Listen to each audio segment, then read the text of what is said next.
تاخیر سے ہوتا ہے، اس لیے ان دنوں میں ہم خطبہ جو ہے نا وہ لمبا حذف کر دیتے ہیں۔ درود شریف پڑھ لیں۔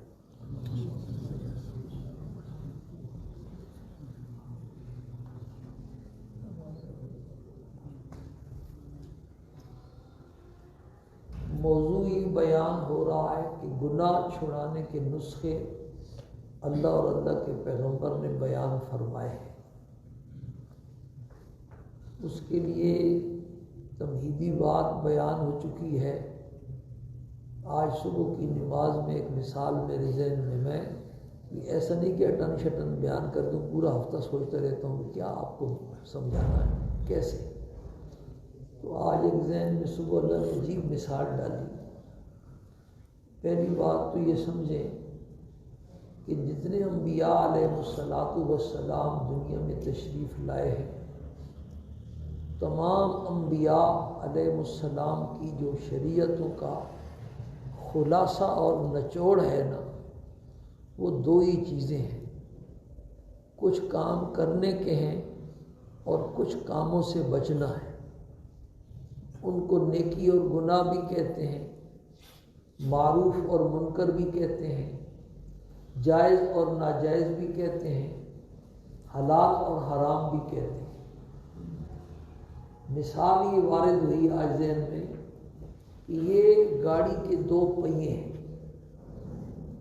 جو آدمی صرف مثبت انداز کے اعمال کرتا رہتا ہے اور جن چیزوں سے بچنا ہے گناہوں سے، ان سے بچنے کا اہتمام نہیں کرتا، وہ گاڑی کو ایک پہیے پر چلانے کی کوشش کر رہا ہوتا ہے۔ دین کی گاڑی ایک پہیے کے اوپر چلانے کی کیا کر رہا ہوتا ہے؟ کوشش کر رہا ہوتا ہے، گھسیٹ رہا ہوتا ہے۔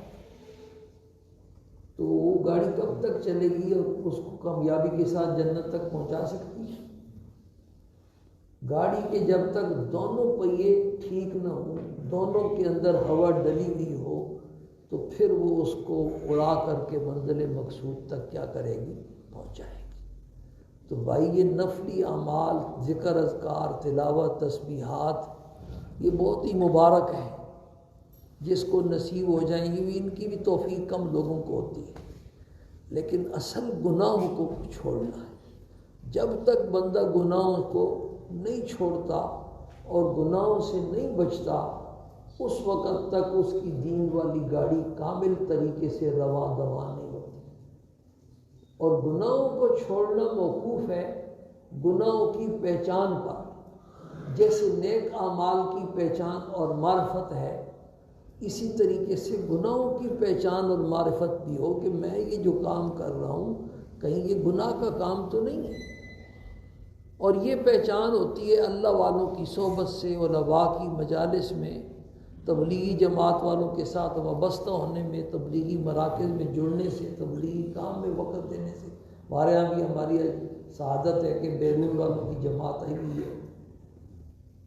یہ جتنے بھی کام ہیں، قرآن پاک کا پچھلے جمعے میں نے عرض کیا تھا، یہاں درس ہوتا ہے، جمعے کا بیان ہوتا ہے، تو آدمی ڈاکٹروں کے پاس بیٹھتا ہے تو میڈیکل کی لائن کی جو باتیں ہیں، راز ہیں، وہ اس پر کھلتے ہیں۔ یعنی مجھ سے لوگ سوال کرتے ہیں، ایسے عجیب سوال کرتے ہیں کہ میں آپ کو بتا نہیں سکتا کہ اتنا بڑا آدمی اور اس کو یہ بات بھی معلوم نہیں۔ ابھی ایک آدمی نے جو ہے نا مسئلہ پوچھا، 3 طلاقیں دے بیٹھا اور پھر فون کیا، تو بھائی یہ مسئلہ تو طلاق دینے سے پہلے پوچھنے کا تھا۔ اب کہتا تھا، اب کچھ لوگ کہتے ہیں یہ 3 طلاقیں ایک ہوتی ہیں۔ میں نے کہا ہاں، کسی کو 3 گالیاں دو کہ دوں گا 3 اور شمار کروں گا 1۔ جوتے کسی کو لگاؤ 3، لگاؤں گا 3 اور شمار کیا کروں گا 1۔ کوئی بات عقل میں بھی تو آنے والی ہو نا۔ 4 امام فقہ کے جن کی قرآن و حدیث کی تشریح پر امت کا اکثر طبقہ متفق ہے، یا حنفی ہیں یا شافعی ہیں یا حنبلی ہیں یا مالکی ہیں، پوری دنیا میں۔ باقی جو فرقہ ہے وہ فرقہ قلیلہ ہے جو قرآن و حدیث کو خود سمجھتے ہیں۔ تو امت کا اکثر طبقہ جن کی تشریح پر متفق ہے، ان میں سے کوئی ایک امام بھی اس کا قائل نہیں کہ 3 طلاقیں ایک ہوتی ہیں۔ تو دین کی سمجھ کا تو ہمارا یہ حال ہے۔ تو بھائی بات یہ چل رہی ہے کہ پہلے تو ہمارے دل میں یہ طلب پیدا ہو کہ ہم نے گناہ چھوڑنے ہیں۔ گناہ ہماری دنیا اور آخرت دونوں کو کیا کرنے والے ہیں؟ برباد کرنے والے ہیں۔ جب یہ فکر پیدا ہوگی بھی گناہ چھوڑنے ہیں تو پھر یہ نسخے استعمال کریں گے جو میں نسخے بیان کر رہا ہوں۔ سورہ عنکبوت کی 21ویں پارے کی پہلی آیت کی تشریح چل رہی ہے، اتل ما اوحی الیک من الکتاب واقم الصلاۃ ان الصلاۃ تنہی عن الفحشاء والمنکر ولذکر اللہ اکبر واللہ یعلم ما تصنعون۔ اس ایک ہی آیت میں گناہ چھڑانے کے اللہ پاک نے 4 نسخے بیان کیے ہیں۔ ان میں پہلا نسخہ تلاوت قرآن ہے۔ تلاوت قرآن کے بارے میں یہاں تک بات پہنچ چکی ہے کہ بندہ گناہوں میں جو مبتلا ہوتا ہے اس کے 2 سبب ہیں۔ ایک سبب لا علمی ہے کہ بندہ جو ہے گناہ کر رہا ہے اور اس بیچارے کو گناہوں کی پہچان نہیں، اور معاشرے کی مسلمان معاشرے کی اکثریت اسی وجہ سے گناہوں میں مبتلا ہے۔ تو اس کا علاج یہ ہے کہ قرآن پاک کا ایسا ترجمہ، ایسی تفسیر جو کسی ماہر فن عالم کی لکھی ہوئی عوام الناس کے لیے ہے، اس کو تھوڑا تھوڑا کر کے کیا کرے، پڑھے اور بار بار پڑھے، بار بار پڑھے، بار بار پڑھے۔ قرآن نے پوری زندگی کی کوئی بات چھوڑی نہیں، تو اس سے لا علمی دور ہوگی، ایک بیداری پیدا ہوگی، دل میں چاننا پیدا ہوگا، روشنی پیدا ہوگی، شعور پیدا ہوگا۔ اس پر تفصیلی بات ہو چکی ہے کہ کون سی تفسیریں پڑھنے کی ہیں اور کون سی نہیں پڑھنے کی۔ دوسری صورت جو گناہوں کی ہوتی ہے قرآن پاک پڑھنے کی، دوسری صورت یہ ہے کہ اکثر ایسا ہوتا ہے کہ گناہوں کی کثرت کی وجہ سے بندے کا دل روحانی طور پر مردہ ہو جاتا ہے، اس کے اندر سے حصی ختم ہو جاتی ہے۔ تو اس کا علاج قرآن پاک کی کثرت کے ساتھ تلاوت۔ سرکار دو عالم صلی اللہ علیہ وسلم نے ارشاد فرمایا کہ جیسے لوہے کو زنگ لگ جاتا ہے، اسی طرح انسان کے جو دل ہیں نا، انسانوں کے، ان کو بھی زنگ لگ جاتا ہے گناہوں کی وجہ سے۔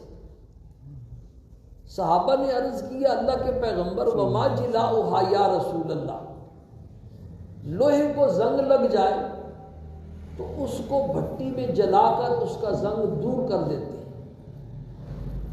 تو دلوں کو جب زنگ لگ جائے تو ان کی صفائی کا کیا طریقہ ہے؟ تو آپ صلی اللہ علیہ وسلم نے ارشاد فرمایا کثرت ذکر الموت و تلاوت القرآن، موت کو کثرت کے ساتھ یاد کرنا اور قرآن پاک کی تلاوت کرنا۔ موت کو کثرت کے ساتھ یاد کرنے کا مطلب یہ نہیں کہ موت کی تسبیح شروع کر دیں، موت کو کثرت کے ساتھ یاد کرنے کا مطلب یہ ہے کہ موت کے بارے میں سوچا کریں۔ میرے ساتھ والے دنیا سے چلے گئے تو آخر ایک دن میں نے بھی جانا ہے، میرے ہم عمر، میرے کلاس فیلو، میرے ساتھ کھیلنے والے، اٹھنے والے، بیٹھنے والے، وہ ایک ایک کر کے دنیا سے اٹھ گئے، تو میں آخر کب تک؟ اور سمجھ نہ آئے تو اپنے گھر میں سوچے میرا پردادا تھا کبھی اس زمانے میں، اس کی چلتی تھی، وہ گیا، پھر میرا دادا آیا، وہ بھی چلا گیا ہے، تو ایک وقت ایسا آئے گا میں بھی پردادا تو بنوں گا۔ تو اس طرح یہ موت کے بارے میں قبر آخرت کا سوچے۔ دوسری جو چیز ہے وہ فرمائی و تلاوت القرآن، یہ ہمارا موضوع ہے کہ قرآن پاک کی تلاوت سے جب بندے کا دل مردہ ہو جاتا ہے تو قرآن پاک کی کثرت سے تلاوت کرنے سے دوبارہ دل کیا ہو جاتا ہے؟ زندہ ہو جاتا ہے۔ اس میں بڑی 2-3 باتیں بڑے اہم ہیں، وہ سمجھنے کی ہیں۔ پہلی بات تو یہ سمجھیں کہ اکثر مسلمانوں کا یہ جو جدید طبقہ ہے نا، ماڈرن مسلمان، ہمارا جو ہے نا، میں کئی دفعہ کہہ بھی چکا ہوں، ہمارا ایک قریبی رشتہ دار ہے، گھر والوں کا چچا زاد بھائی ہے، تایا زاد بھائی ہے۔ عجیب بات یہ ہے کہ ان کے آباء و اجداد سارے علماء، 40 سال ان کے دادا پردادا نے حدیث پڑھائی، والد صاحب بھی بہت بڑے عالم، اور 6 کے 6 بیٹے، لیکن سب کے سب دوسری لائن۔ یہ سکولوں کالجوں میں پڑھنے والے، ہم سکول کالج کے مخالف نہیں ہیں، ان کی گھٹی کے اندر جو ہے نا یہ بات ڈالی جاتی ہے مدرسوں کی نفرت، مسجدوں کی نفرت، علماء کی نفرت، ایسے غیر شعوری طریقے سے ان کا ذہن بنایا جاتا ہے کہ یہ جب وہاں سے نکلتے ہیں تو مولویوں سے متنفر ہو کر کے نکلتے ہیں۔ خبردار مولویوں کے قریب نہیں جانا، الا ماشاء اللہ جن کے گھر کا ماحول کچھ صحیح ہے۔ اور یونیورسٹی کی لیول تک جو پڑھنے والے ہیں وہاں تو ساری تعلیم ہی مخلوط ہوتی ہے، پڑھانے والی بھی کچھ عورتیں اور جو ساتھ پڑھنے والی ہوتی ہیں وہ لڑکیاں ہوتی ہیں۔ یہ ہمارے سامنے بیٹھے ہوئے اس سال فارغ ہوا ہمارے سوہان کے مدرسے سے، بخاری شریف پڑھ کر کے دورہ حدیث کر کے یونیورسٹی کا پڑھا ہوا ہے۔ اس نے یہ واقعہ مجھے سنایا کہ ہم نمک یونیورسٹی میں پڑھتے تھے تو ہم اکٹھے طلباء زکریا مسجد میں مولانا عبد الرحمان صاحب کے پاس گئے، انہوں نے ہم سے بات چیت کی اور پوچھا ایک ہی چھت کے نیچے لڑکیاں اور لڑکے اکٹھے بیٹھتے ہیں، درمیان میں کوئی دیوار بھی نہیں ہوتی ہے؟ تو ہم نے کہا دیوار بھی نہیں ہوتی۔ تو انہوں نے کہا پھر تمہارا ایمان کیسے محفوظ ہے؟ بس وہ بات کہتا ہے میرے دل کو لگ گئی اور میں نے یونیورسٹی چھوڑ دی، یونیورسٹی سے فارغ ہو کر کے پھر میں نے علم دین حاصل کیا، آج الحمدللہ عالم بن گئے۔ ان کی گھٹی میں یہ بات ڈالی جاتی ہے۔ دودھ پڑا ہوا ہو اور بھوکا بلا پوری رات اس کی رکھوالی کرے گی، ایسا ممکن ہے؟ لڑکیاں اور لڑکے اکٹھے جمع ہوں اور دل میں خواہشات پیدا ہوں، کب تک بچیں گے بچائیں گے؟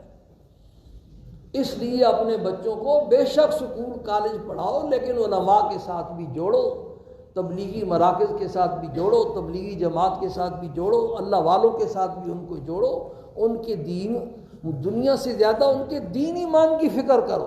پڑھ بھی گیا اور بے دین ہوا، نہ نماز کا، نہ روزے کا، نہ قرآن کا، نہ ذکر کا، نہ تلاوت کا، تو اس کے پڑھنے کا کیا فائدہ؟ اس کی زندگی میں چین سکون اور اطمینان کہاں سے آئے گا؟ ایک بچہ عالم دین بن جائے پوری نسل محفوظ ہو جاتی ہے۔ اور یہ دل سے بات نکال دو کہ مدرسوں میں پڑھنے والے بھوکے مر جائیں گے۔ مدرسوں میں پڑھنے والے جو خدا جنگل کے خنزیروں کو اور سوروں کو اور کتوں کو روزی دیتا ہے وہ اپنے دین کی خدمت کرنے والوں کو نہیں دے گا۔ ایسی دیتا ہے کہ تم نے کبھی خواب و خیال میں بھی نہیں دیکھی، بے شک ایسا کھلاتا ہے۔ یہ تو حدیث شریف کا مضمون ہے کہ جس کو میرے قرآن کی مشغولیت نے مجھ سے دعا مانگنے سے بھی کیا کر دیا، مشغول کر دیا، وہ مانگ نہیں سکا، وہ میں مانگنے والوں سے زیادہ اس کو دیتا ہوں۔ سبحان اللہ۔ حضرت شیخ الحدیث رحمہ اللہ نے اس کی مثال بیان کی۔ ایک آدمی آپ کے کام میں لگا ہوا ہے اور آپ مٹھائی تقسیم کر رہے ہیں، تو جو آپ کا کام کر رہا ہے اس کا حصہ پہلے رکھیں گے کیونکہ وہ آپ کا کام کر رہا ہے۔ تو تلاوت قرآن، میں وہ بات اپنے اس پروفیسر کی کر رہا تھا کہ ہمارا رشتہ دار پروفیسر ہے، وہ خود مجھے کہہ دے رہا تھا کہ بغیر معنی کے قرآن پاک پڑھنے کا کیا فائدہ ہے؟ آپ نے حفظ لگائی ہوئی ہے۔ میں نے رونگٹے کھڑے، ایسا پڑھا لکھا آدمی جو اپنا کالج چلا رہا ہے اور اپنی کلاس میں لیکچرار ہے، اس کی دینی معلومات یہ ہیں کہ وہ قرآن کریم کی تلاوت کو بالکل بے فائدہ سمجھ رہا ہے۔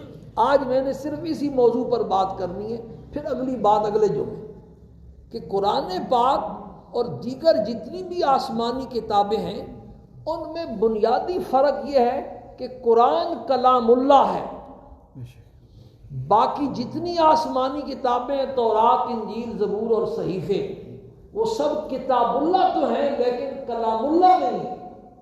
قرآن پاک جو ہے نا واحد ایسی آسمانی کتاب ہمارے آقا پر نازل ہوئی جو کتاب اللہ بھی ہے اور کلام اللہ بھی ہے۔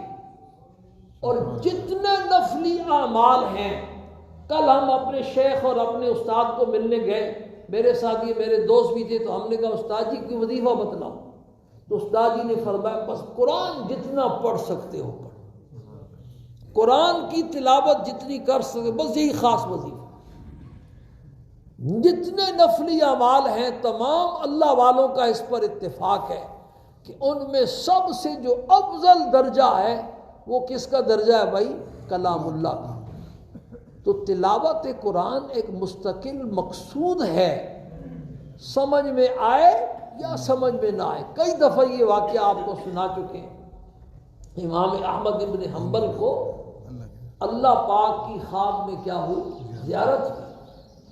تو امام احمد بن حنبل رحمہ اللہ نے اللہ پاک سے پوچھا ہے اللہ تیری ذات تک پہنچنے کا سب سے قریب ترین راستہ کیا ہے؟ اللہ پاک نے ارشاد فرمایا تلاوت القرآن، سبحان اللہ، قرآن پاک کی تلاوت یہ میرے بندے کو میرے سب سے زیادہ قریب کرنے والی چیز ہے، تمام نفلی اعمال۔ امام احمد بن حنبل رحمہ اللہ نے فوراً عرض کیا بفہم او بلا فہم، اے اللہ سمجھ کر کے یا بے سمجھے؟ اللہ نے ارشاد فرمایا بفہم او بلا فہم، سمجھ کے ہو یا بے سمجھے ہو، بس قرآن کریم کی تلاوت بندے کو بہرحال میرا قرب نصیب کرتی۔ سبحان اللہ۔ حکیم کے پاس یہ تلاوت کیا ہے؟ یہ روحانی دوا ہے بھائی، شفا ہے اس میں۔ حکیم کے پاس آپ گئے، اس کو آپ نے نبض دکھلائی، اس نے بیماری کی تشخیص کی، نسخہ تجویز کیا، آپ پنساری سے وہ نسخہ بنوا کر کے لائے اور وہ نسخہ آپ نے استعمال کرنا شروع کر دیا۔ آپ کو یہ معلوم نہیں، حکیم عام طور پر لکھتے بھی ایسا لکھے موسیٰ پڑھے خدا، ایسا لکھتے ہیں تاکہ کوئی اور نہ پڑھ سکے، وہ چھپانا چاہتے ہیں۔ تو آپ کو نہیں معلوم اس نے کیا لکھا ہے اور اس کے اندر کون سی جڑی بوٹی کس مقدار میں ہے اور اس کی کیا خاصیت ہے اور کتنی کتنی ان کو ملایا گیا ہے، کچھ بھی معلوم نہیں، لیکن دوائی پی رہے ہیں اور دن بدن بیماری دور ہو رہی ہے، فاقہ ہو رہا ہے۔ قرآن پاک تو روحانی بیماریوں کی دوا ہے بھائی، علاج ہے، شفا ہے۔ سمجھ میں آئے یا نہ سمجھ میں آئے، قرآن پاک کی تلاوت خود مقصود ہے۔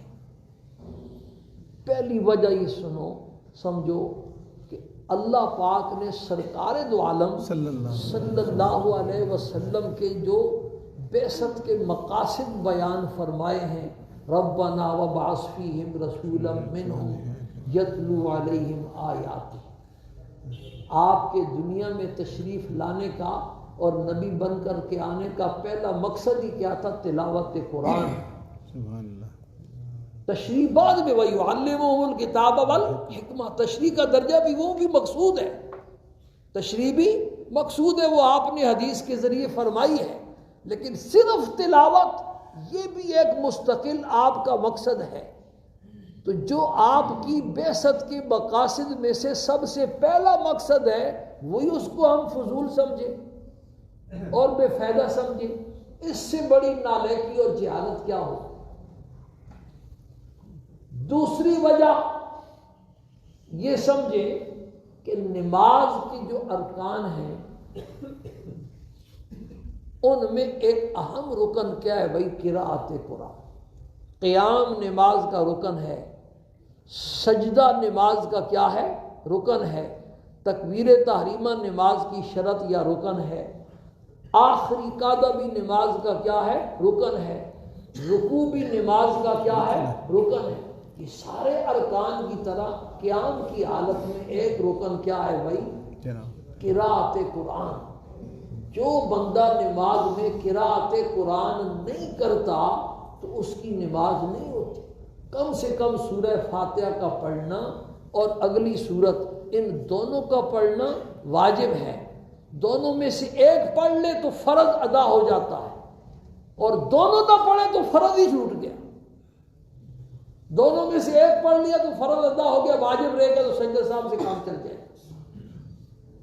لیکن امام کے لیے اور اکیلا نماز پڑھنے والے کے لیے، مقتدی کے لیے نہیں۔ حنفی مسئلہ کیا ہے؟ حنفیوں کے نزدیک صرف امام نے اور منفرد نے سورہ فاتحہ پڑھنی ہے، مقتدیوں کے لیے امام کا پڑھنا ہی کافی ہو جاتا ہے۔ بات سمجھ میں آئی نہیں آئی؟ تو اگر تلاوت قرآن کا کوئی فائدہ نہیں ہے تو نماز کا اللہ پاک اس کو رکن بناتے۔